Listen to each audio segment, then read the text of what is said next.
Oh, in chapter 55, again, he's assuring us that he has the knowledge, power, presence, and love to save and redeem us, and will do this very thing.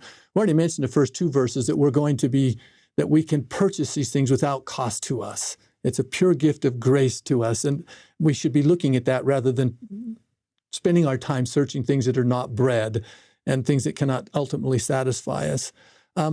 We especially like verse 8 and 9, as he invites us then to think about what really matters and to get our perspectives and values right. He uses a beautiful chiasm here that says, "For my thoughts are not your thoughts, neither are my ways your ways, saith the Lord." And we all know that. And he goes on and says, "For as the heavens are higher than the earth, so are my ways higher than your ways, and my thoughts than your thoughts." So that little chiasm starts with the idea that there's your thoughts and there's my thoughts. And then there's the idea there's your ways and there's my ways. And ultimately, there's the heavens and the earth, and the heavens are the highest. It's an invitation for us then to look to the heavens and to look to God for our thoughts and values, rather than to the ways of the earth and that of men.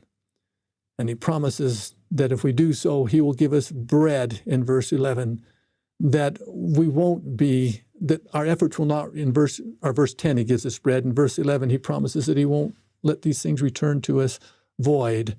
And ultimately, he promises us, well, in verse 3, the sure mercies of David, and that they're given to us in verse 13 as an everlasting sign.